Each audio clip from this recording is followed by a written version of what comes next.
प्रणाम दोस्तों, जय हिंद, जय भारत, वंदे मातरम। मैं लोधी परमेश्वर राजपूत फिर एक बार स्वागत करता हूं आपका इस चैनल पर जिसका नाम है ज्ञान फिजिक्स। और बिना कोई समय गवाए हुए हम इसको शुरू कर रहे हैं, क्योंकि वीडियोस लंबी हो जा रही हैं वेक्टर की, तो कोशिश करते हैं 10-15 मिनट में ही मैक्सिमम कवर करने की। तो आज जो बेसिकली हम करने वाले हैं यहाँ पे वो है वेक्टर एडिशन पैरेललोग्राम लॉ। पिछली क्लास में हमने देखा था कि वेक्टर एडिशन कैसे किया जाता है, ट्रायंगल लॉ के बारे में हम बात कर रहे थे। तो एक छोटा सा रिवीजन उसका अगर आप देख लें कि कोई भी दो वेक्टर अगर मैंने बोला था सेम पॉइंट पे एक साथ एक ही टाइम पे एक्ट करते हैं, तो अगर उनको ट्रायंगल की दो साइड से सेम ऑर्डर में हम अगर रिप्रेजेंट कर सकते हैं in magnitude and in direction, then the third side of the triangle in opposite order will give you the resultant of these two vectors। ये पिछली क्लास में हम कर चुके हैं और इसी के लिए फ्रेज भी बताया था मैंने कि पहले वाले के हेड पे दूसरे वाले की टेल और पहले वाले की टेल से दूसरे वाले का हेड। अगर आप इस चीज़ को याद रखते हैं तो मुझे नहीं लगता कि ट्रायंगल लॉ में आपको कोई खास समस्या आने वाली है। अब आती है बात पैरेललोग्राम लॉ की कि पैरेललोग्राम लॉ क्या है। हालांकि इस ट्रायंगल का ये एक एडवांस वर्जन कह लीजिए या एक ऑल्टरनेट वर्जन कह लीजिए आप पैरेललोग्राम लॉ को, जो एप्लीकेशन में इजी पड़ता है। एप्लीकेशन में इजी किस तरह पड़ता है, आप छोटा सा इसका एग्जांपल देख लें। जैसे ट्रायंगल लॉ है, इसमें दो वेक्टर के बीच की डायरेक्शन अगर हम चेक करें कि एंगल कितना होगा, कि भाई ए और बी के बीच में एंगल क्या होगा, तो मैक्सिमम बच्चों को कन्फ्यूजन है कि एंगल ए होने वाला है, थीटा। लेकिन नहीं, इस चीज़ का ध्यान रखिए कि दो वेक्टर की डायरेक्शन टेल से टेल ज्वाइन करने के बाद ही चेक करें। मतलब कि दो वेक्टर के बीच में एंगल कितना है, वो एक वेक्टर की टेल को दूसरे वेक्टर की टेल से जब तक ज्वाइन ना करें तब तक चेक मत करिए कि एंगल कितना है। जैसे कि यहाँ पे अगर मैं इस वेक्टर को आगे बढ़ाऊँ या इस वेक्टर को इधर लाऊँ, तो इस वेक्टर को अगर आगे बढ़ा के मैं यहाँ पे इसको डॉटेड शो कर देता हूँ, ये इसे आगे बढ़ा के लाता हूँ, तो टेल से टेल जब ज्वाइन होगी तब आप ये चेक करेंगे कि ये एंगल जो है हमारे पास, ये वेक्टर भी है, ये जो एंगल है हमारे पास बीटा मान लीजिए इसको, तो जो ये बीटा एंगल है ये है बेसिकली वेक्टर ए और वेक्टर बी के बीच का एंगल। ये नहीं है, बिल्कुल भी नहीं है, क्योंकि हेड पे टेल है।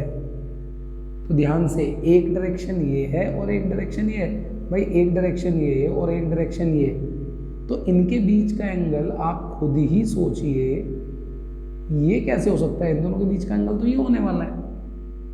तो इसको थोड़ा सा बच्चे ध्यान रखें। अब इसी चीज़ की प्रॉब्लम को सॉल्व कर देता है, बिल्कुल ईजी कर देता है पैरेललोग्राम लॉ, क्योंकि वो क्या करता है, वो डायरेक्ट हमको प्रोवाइड करता है ये एंगल जो इन दोनों वेक्टर के बीच का होता है। अब उसकी स्टेटमेंट क्या है, वो कहता है कि भाई अगर दो वेक्टर सेम टाइम पे सेम पॉइंट पे एक साथ एक्ट करते हैं, तो वो कहता है कि अगर इन दो वेक्टर को आप पैरेललोग्राम की दो एडजेसेंट साइड से अगर रिप्रेजेंट कर पा रहे हैं, ध्यान से देखिएगा, अगर कोई पॉइंट मेरे पास है, इस पॉइंट पे दो वेक्टर एक साथ एक्ट करते हैं और हम इन दो वेक्टर को पैरेललोग्राम की दो एडजेसेंट साइड से रिप्रेजेंट कर पा रहे हैं in magnitude as well as in direction, then वो फिर हमसे बोलता है कि भाई फिर इसी पॉइंट से पैरेललोग्राम की जो डायगोनल खींचेगी, इसी पॉइंट से पैरेललोग्राम की जो डायगोनल खींचेगी वही रिजल्टेंट शो करेगी, मैग्नीट्यूड में भी और डायरेक्शन में भी। तो अब इसकी जो डायगोनल है वो कहाँ तक खींचेगी, ये चेक करने के लिए आपको पैरेललोग्राम कंप्लीट करना पड़ेगा, और उसे कंप्लीट करते हैं हम डॉटेड में। ये देखिए, ये आपका पैरेललोग्राम कंप्लीट हो गया। तो अब डायगोनल यहाँ से ऐसे, तो कहते हैं यानी इन दोनों का रिजल्टेंट हो गया ये vector r is equal to a plus B, magnitude में भी और डायरेक्शन में भी। तो फिर से एक बार मैं रिपीट कर रहा हूँ, इसको ध्यान से सुन लीजिएगा। अगर दो वेक्टर एक ही पॉइंट पे एक साथ एक ही टाइम पे एक्ट कर रहे हैं और उनको अगर आप पैरेललोग्राम की दो एडजेसेंट साइड से रिप्रेजेंट कर सकते हैं in magnitude as well as in direction, then तो वो बोलता है हमसे कि भाई उस कंडीशन में आप उन दो वेक्टर जो आपके एडजेसेंट साइड से रिप्रेजेंट हो रहे हैं, तब सेम पॉइंट यानी जिस पॉइंट पे वो एक्ट कर रहे हैं उसी पॉइंट से खिंचने वाली जो पैरेललोग्राम की डायगोनल होगी वही आपका रिजल्टेंट शो करने वाली है, मैग्नीट्यूड में भी और डायरेक्शन में भी। रिजल्टेंट को फाइंड कैसे करते हैं, उसका मैग्नीट्यूड कैसे फाइंड करते हैं, डायरेक्शन कैसे फाइंड करते हैं, ये मैं आगे आपको धीरे धीरे बताता जाऊंगा एक के बाद एक जो क्लासेस आ रही हैं। आज मैं केवल आपको इतना बताने वाला हूँ कि पैरेललोग्राम की स्टेटमेंट क्या थी, कहता क्या है। और देखिए यहाँ पे जो एंगल आपको परेशान कर रहा था यहाँ बिल्कुल नहीं करेगा, क्योंकि ए और बी दोनों टेल से टेल यहाँ पे ज्वाइन है, तो ये पूरा का पूरा एंगल आप इजीली चेक कर सकते हैं कि ए और बी के बीच में कितना एंगल बन रहा है। तो चाहे इसे थीटा ले लो, बीटा ले लो, फाई ले लो, चाहे तो ए और बी के बीच का एंगल डायरेक्टली आपको प्रोवाइड कर देता है पैरेललोग्राम लॉ।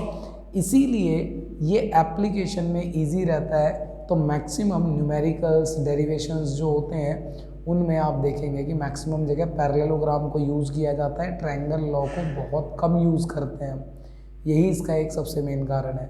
दूसरा कारण है कि ये रिजल्टेंट का एंगल भी हमको प्रोवाइड कर देता है सीधे सीधे, रिजल्टेंट का एंगल ए से भी और रिजल्टेंट का एंगल बी से भी। तो ये दोनों एंगल भी मान लीजिए थीटा हो जाए, ये बीटा हो जाए, तो ये एंगल भी, मतलब तीनों एंगल आपको इजीली यहाँ पे मिल जाते हैं। जबकि यहाँ पे आपके साथ ये थोड़ी समस्या होती है, और मैंने इसको एडवांस वर्जन या ऑल्टरनेट वर्जन क्यों कहा था, आप देखें ये भी एक तरीके से ट्रायंगल लॉ की ही एक फॉर्म है। देखें ये ए है, ये जो पूरा का पूरा है मैंने डॉटेड बनाया हुआ है, इसको आप देख सकते हैं बी के बिल्कुल सेम है। अगर सेम मैग्नीट्यूड सेम डायरेक्शन होती है तो वेक्टर सेम होते हैं। मैंने बताया था इक्वल वेक्टर होते हैं वो सेकंड लेक्चर में, सेकंड वाली जो हमारी वीडियो है उसमें सम इम्पोर्टेंट वेक्टर्स में हमने डिस्कस किया हुआ है।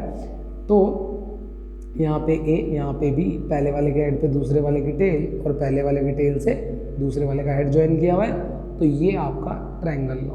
अच्छा, आप अगर देखेंगे तो इसके ऊपर भी एक ट्रायंगल लॉ काम कर रहा है। देखिए जरा, इधर बी है और ये, अगर इसको आप वेक्टर ए देखिए, ये और ये इक्वल और सेम डायरेक्शन, तो इसको भी आप वेक्टर ए बोल सकते हैं। तो इसका मतलब क्या हुआ कि ये और ये सेम है, तो पहले वाले के हेड पे दूसरे वाले की टेल और पहले वाले की टेल से दूसरे वाले का head.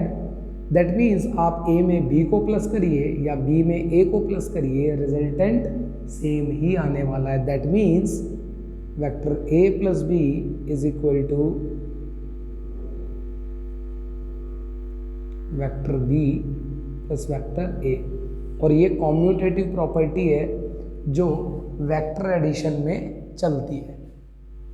Vector addition always commutative, ए में बी को प्लस कर लीजिए चाहे बी में ए को प्लस कर लीजिए, रिजल्टेंट सेम ही आएगा मैग्नीट्यूड में भी और डायरेक्शन में भी। ठीक है, और इसके बाद हालांकि ये दोनों लॉ जो मैंने बताया, ट्रायंगल लॉ और पैरेललोग्राम लॉ, ये दोनों ही सिर्फ दो वेक्टर के एडिशन के लिए चलते हैं, ये ध्यान रखिएगा। हालांकि अगर 3-4 वेक्टर आपको ऐड करने हैं तो आप इनको चला सकते हैं कि भाई पहले 2 वेक्टर ऐड किए, उनका जो रिजल्टेंट आया उसको तीसरे में ऐड कर दिया, उनका जो रिजल्टेंट आया चौथे में ऐड कर दिया, इस तरह चलता है। और हालांकि इसी की मदद से एक तीसरा लॉ है जिसे हम बोलते हैं पॉलीगन लॉ। पॉलीगन लॉ आता है बिल्कुल इसी तरीके से जैसे ट्रायंगल लॉ है, पैरेललोग्राम लॉ है, लेकिन क्योंकि अभी केवल 11th-12th के लिए बात कर रहे हैं तो पॉलीगन लॉ अभी इस क्लास में डिस्कस नहीं कर रहा हूँ, नेक्स्ट क्लास में उसको बता दूंगा, लेकिन उसका कोई हम क्वांटिटेटिव एनालिसिस नहीं करेंगे, वो हम इन्हीं दोनों का करेंगे क्योंकि 11th-12th में इन्हीं का मेनली हमारे पास चलता है। और मैं सिर्फ और सिर्फ 11th-12th मेनली बोर्ड के लिए ही अभी बात कर रहा हूँ, तो ये सारी वीडियोस मेनली उसी पर्पज़ से चल रही हैं। ठीक है, तो मेरे ख्याल से क्लियर हुआ होगा आपको पैरेललोग्राम लॉ क्या है और ये क्यों महत्वपूर्ण है ट्रायंगल लॉ से ज़्यादा। तो ध्यान से इसको करिएगा आप सभी लोग। वीडियो पसंद आई तो लाइक शेयर सब्सक्राइब करिएगा, आगे इसको बढ़ाइएगा वीडियो को, आगे फिर और भी वीडियो लाता रहूँगा। पहले भी कहा है और अच्छी कैसे बनाऊँ बताइए, और क्रिएटिव इन वीडियोस को आप अपने चैनल पे बना के डाल दीजिए। मैंने बताया था कोई कॉपीराइट नहीं है, सबको कॉपी करने का पूरा राइट है, बस फैलना चाहिए, पहुंचना चाहिए उन लोगों तक जो शायद पढ़ने में अभी उतने सक्षम नहीं हुए हैं। तो जैसा मैंने पहले भी कहा कि बोर्ड में आपके साथ हैं हम। जय हिंद, जय भारत, वंदे मातरम।